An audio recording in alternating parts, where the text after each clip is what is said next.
لیکن دوسرا مختار تھے. آپ سن رہے ہیں مختار پر اعتراض کرتے، تابعین پر اعتراض نہیں کرتے ہیں. کچھ لوگ کہتے مختار نے امام سے اجازت نہیں لی تھی. مجھے بتاؤ تابعین نے کب اجازت لی تھی؟ تابعین بھی امامت کے معتقد تھے، مختار بھی امامت کے معتقد تھے. اگر حکومت ہاتھ میں آ جاتی امام کے خدمت میں پیش کرنے والے تھے. تابعین پر اعتراض نہیں ہوتا، مختار پر اعتراض ہوتا ہے. اس فرق کے کیا جواب دیں گے؟ فرق یہی نا، تابعین کامیاب نہیں ہوئے، شہید ہو گئے تو کوئی ان پر اعتراض نہیں کرتا ہے. مختار کامیاب ہوا اس لیے بنو امیہ اور آل زبیر اور دشمنوں نے یہ بات بنائی کہ یہ آپ کہتے مختار نے اپنے امام سے اجازت نہیں لی ہے. لیکن ابھی بھی کچھ لوگ یہ کہتے ہیں، جبکہ آپ دیکھتے ہیں، میں آپ کی خدمت میں عرض کرتا ہوں کہ بعض علماء نے اس پر گفتگو کی ہے جناب تابعین کے توابین کے قیام کے حوالے سے، کہ مولا سید سجاد کی مثال امام زمانہ کی مثال، یعنی امام زمانہ کے دور میں ابھی امام ہے، لیکن اگر کوئی حکومت اسلامی کے لیے قیام کرے اس کی دلیل کیا ہے، جواز کیا ہے؟ قرآن و سنت کی دلائل کی روشنی میں قیام کرتا ہے. اسی طرح سے امام سید سجاد اس وقت حفظ عاشوراء کے لیے سیاسی قیاموں میں حصہ نہیں لیتے تھے، اسی لیے آپ اس سلسلے میں کوئی بات کرنے کے لیے تیار نہیں تھے. اسی لیے قرآن و سنت کے دلائل کے روشنی میں توابین نے بھی قیام کیا، اور اسی کے روشنی میں مختار نے بھی قیام کیا. ابھی بھی ہمارے سارے اقدامات قرآن و سنت کی روشنی میں.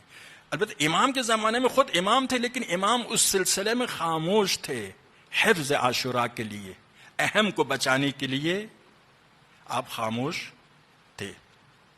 تو اب مختار کے حوالے سے یہ کیوں اتنا حملہ ہوتا ہے؟ ایک یہ ہے کہ شیعوں کے پاس معصومین کے علاوہ شیعوں کے پاس کامیابی کے واقعہ مختار کا واقعہ ہے. شیعہ مختار کے واقعہ پڑھ کر سن کر خوش ہو جاتے ہیں، امیدوار ہو جاتے ہیں. تو شیعوں سے امید کی اس داستان کو چھیننا چاہتے ہیں کہ آپ کا مقدر شکست ہے.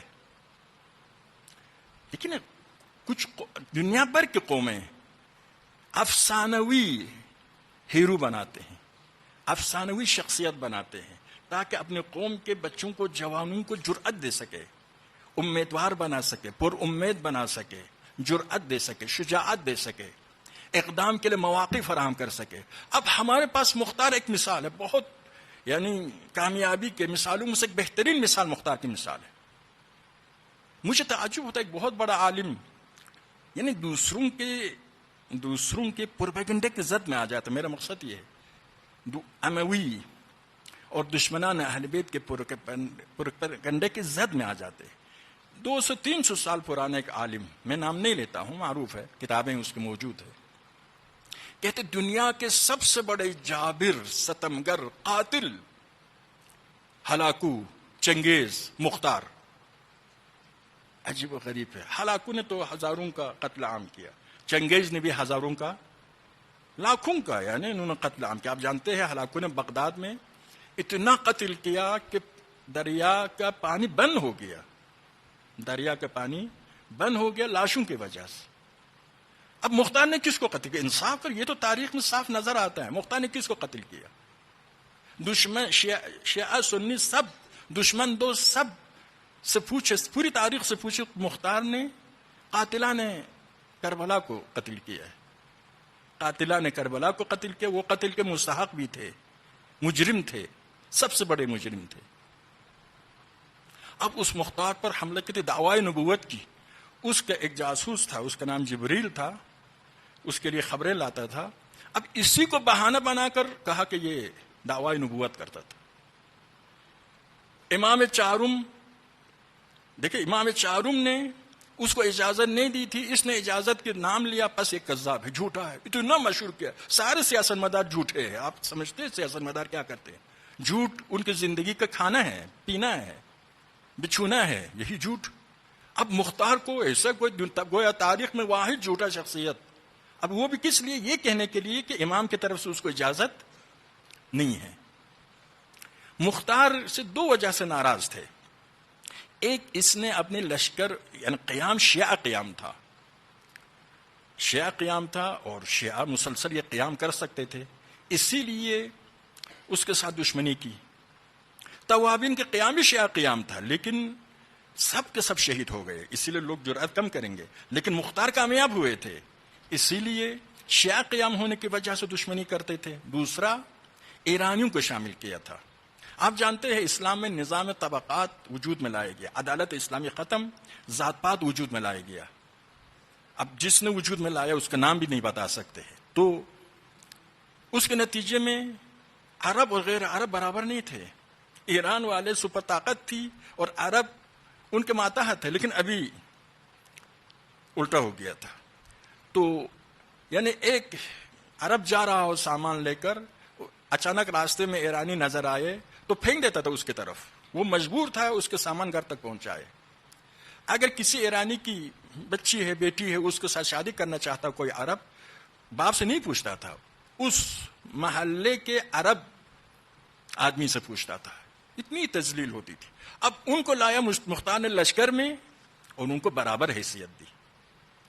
اور آل زبیر بھی دشمن تھے، شیعوں کے دشمن۔ اس وقت جو خلافتیں تھیں، زبیر کی خلافت تھی بصرہ اور حجاز میں اور کچھ یمن وغیرہ میں، اور آل زبیر دشمن اہل بیت، اتنا دشمن اہل بیت کہ درود منع کیا زبیر نے، عبداللہ زبیر نے پیغمبر پر درود بھیجنا منع کیا۔ تو کسی نے کہا بھئی کیوں منع کیا پیغمبر پر درود کو؟ تو کہا کہ میں جب درود بھیجتا ہوں تو کچھ لوگ گردن اٹھاتے ہیں، یعنی آل محمد جو ہے گردن اٹھاتے ہیں، فخر کرتے ہیں کہ یہ محمد کس کے ہے؟ ہمارا نانا ہے۔ یعنی اتنے دشمن آل محمد تھا یہ آدمی۔ تو ان کی حکومت تھی، اور شام میں بنو امیہ کی حکومت تھی، دونوں نے مل کر، اور تیسرا قاتلین کربلا جو کوفہ میں تھے، سب نے مل کر مختار کو بدنام کیا، ہر قسم کی جھوٹی نسبتیں مختار کی طرف نسبت دینے لگے۔ اب اس پروپیگنڈے کے زد میں ہمارے لوگ آ جاتے ہیں۔ عجیب و غریب یہ ہے۔ اب اسی جملے کو دیکھیں، میں نے کہا عرض کے بہت بڑی شخصیت سے، اس کی کتاب معروف کتاب ہے ابھی موجود، ہلاکو چنگیز اور مختار کو، جبکہ مختار نے کتنے کو قتل کیا؟ یہی مصعب بن زبیر جو جس نے مختار کو شہید کیا، اور 7,000 آدمی کو امان نامہ دینے کے بعد سب کا قتل عام کیا۔ اسلام میں امان نامہ کے بعد قتل کی اجازت نہیں ہے، سب کا قتل عام کیا۔ مختار کے ایک زوجہ کو بھی قتل کیا، اس کو کچھ نہیں کہتے ہیں۔ تو یہ اب مختار کے حوالے سے بڑے بڑے علماء نے مختار سے دفاع کیا۔ مختار کے مذمت میں روایتیں بھی ہیں، تعریف میں بھی روایتیں ہیں۔ آیت اللہ خوئی، البتہ میں سارے بڑے بڑے علماء کا ابھی ذکر نہیں کرتا ہوں، سب کا نام آیا ہے، محققین نے لایا ہے کہ جو مختار کو کی حمایت کرتے ہیں، صحیح سمجھتے ہیں، اور مختار کے برخلاف بات کرنے والوں کو غلط سمجھتے ہیں۔ آیت اللہ خوئی جو علم رجال میں سب سے اعلیٰ کتاب لکھی ہے، سب سے معروف، سب سے مفصل کتاب لکھی ہے، وہ کہتے ہیں کہ مختار کی مذمت میں جتنی روایتیں ہیں، روایتیں تو ہیں، مذمت میں جتنی روایتیں ہیں سب کے سب غیر مستند ہیں، اور مختار کی تعریف میں جو روایتیں ہیں سب کے سب مستند ہیں۔ مذمت میں 2 روایت ایسی ہے کہ جو مستند ہے، لیکن ان کا معنی وہ معنی نہیں ہے جو لوگ لیتے ہیں، یعنی بعض اوقات سند غلط ہے، بعض اوقات معنی سمجھ میں نہیں آتا ہے۔ روایت کے لیے 2 مسئلہ حل کرنا پڑے گا، ایک یہ کہ اس کا سند صحیح ہو، دوسرے یہ کہ اس کا معنی صحیح ہو، معنی صحیح سمجھ میں آ جائے۔ تو آگے خود کہتے وہ روایات 1 یا 2 روایت نقل کرتے ہیں کہ مختار کے مذمت میں، جبکہ اس کا وہ معنی نہیں ہے جو یہ لوگ لیتے ہیں۔ بس اتنے اعتراف کا وجود تعجب ہوتا ہے، شیعہ قوم میں بھی کچھ لوگ یعنی شیعوں سے ایک ہیرو کو چیننے کی کوشش، کامیابی کی مثالیں دوسرے افسانہ بناتے ہیں، آپ ایک حقیقت کا انکار کرتے ہیں۔ دشمنوں کی یہ کس نے لکھا ہے؟ یہ تاریخ کس نے لکھا ہے؟ دشمنان اہل بیت نے لکھا ہے۔ میں آپ کے خدمت میں عرض کرتا ہوں، ابو الفرج اصفہانی بہت بڑے مؤرخ، الاغانی کے مصنف، مقاتل الطالبین کے مصنف، یہ بنو امیہ کا تھا، لیکن مشہور یہ ہے کہ محب اہل بیت تھا، مشہور یہ ہے کہ وہ محب اہل بیت تھا۔ ایک خاص کتاب لکھی ابو طالب کے اولاد میں سے جو شہید ہو گئے ان کے بارے میں۔ اب اس آدمی نے کیا لکھا ہے، میں جناب سکینہ کے بارے میں لکھا ہے وہ تو چھوڑ دے، مولا ابو الفضل کے بارے میں کیا لکھا ہے؟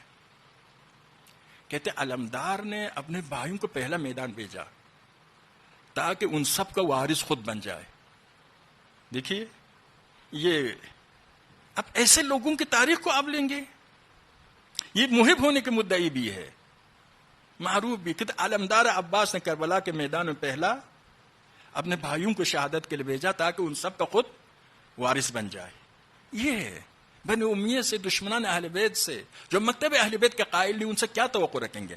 ہم اپنے دشمنوں تو یہ علم فقہ میں بھی ہے، حقوق میں بھی ہے کہ دشمن اگر آپ مثلا ابھی بھی عدالت میں آپ کے کسی کے ساتھ جھگڑا ہے، کہتے کہ میرا 1,00,000 روپیہ اس کے گردن پر ہے، اگر وہ خود اعتراف کرے تو شاہد کی ضرورت نہیں ہے. عدالت میں حکم ہوگا یہ پیسہ تم دے دو، خود تم اعتراف کر رہے ہو. لیکن یہی آدمی اگر کہے میرے 1,00,000 اس کے گردن پر ہے، تو عدالت میں کیا کہتے ہیں؟ تم گواہ لاؤ، دلیل لاؤ. ایک آدمی جب اپنے برخلاف بات کرتا ہے تو مانی جاتی ہے بات، جب دوسرے کے خلاف بات کرے نہیں مانی جاتی، دلیل کی ضرورت. ہم عالم اسلام والوں کی تاریخ کو اس لیے نقل کرتے ہیں کہ ان کی بات اپنے خلاف ہے، لیکن ہمارے کسی شخصیت کو ثابت کرنے کے لیے، ہمارے کسی حکم شرعی کو ثابت کرنے کے لیے، ہمارے کسی حادثہ کو ثابت کرنے کے لیے ان پر بالکل اعتماد نہیں کرتے ہیں. اصل اعتماد کی جواز نہیں. ان جاءکم فاسق بنبأ، اگر ایک فاسق خبر لے کر آئے فتبینوا، تم تحقیق کرو، ان تصیبوا قوما بجہالۃ، کہیں کسی قوم کو جہالت کی وجہ سے، حماقت کی وجہ سے، بے وقوفی کی وجہ سے نقصان نہ پہنچاؤ، فتصبحوا علی ما فعلتم نادمین، پھر آپ پشیمان ہو جائیں گے. یہ آیت کسی ابھی آج کل پاکستان میں تو زبان بند کر دیا گیا ہے، میرے خیال ابھی دستخط نہیں ہوا ہے اسی لیے کہہ سکتے ہیں. ولید کے بارے میں یہ آیت نازل ہوئی. یہ تمام تواریخ میں، تمام تفسیر میں ہے، سب میں ہے. ولید کے بارے میں خدا نے ان جاءکم فاسقن کہا، فاسق خبر لے کے آئے تو نہ مانو. تو آپ دیکھ رہے ہیں، اسی لیے قرآن پر بھی پابندی لگانا پڑے گا. اس جو بل منظور ہو رہا ہے اس کے مطابق قرآن پر بھی پابندی لگانا پڑے گا. اس قسم کے متعدد آیات ہے ایسی شخصیات کے خلاف جن کے خلاف بولنے کی اجازت نہیں ہے. تو عرض یہ ہے، تم یہاں پر بہت یعنی ہمارے لوگ دوسروں کے پروپیگنڈے میں آ جاتے ہیں. علم جہل سے زیادہ کیا ہے؟ انسان کے شعور اور بصیرت مؤثر ہے. اگر بصیرت نہ ہو، شعور نہ ہو تو علم کارآمد نہیں ہے. علم کارآمد نہیں ہوتا. انسان سمجھتا ہے میرے علم شاید جہل ہو، اعتبار نہیں کر سکتا ہے اپنے اوپر. ایک درود پڑھی محمد آل محمد.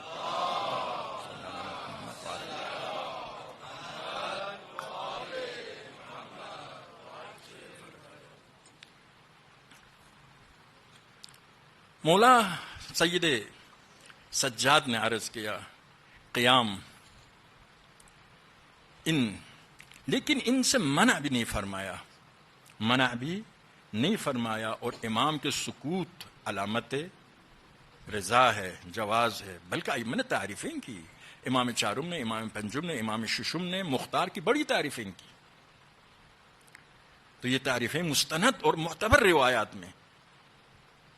اور آپ جانتے کوفہ میں ان کے بارگاہ حوض علمی نجف کے سامنے موجود ہے. یہ سارے علماء کے حمایت کی علامت ہے.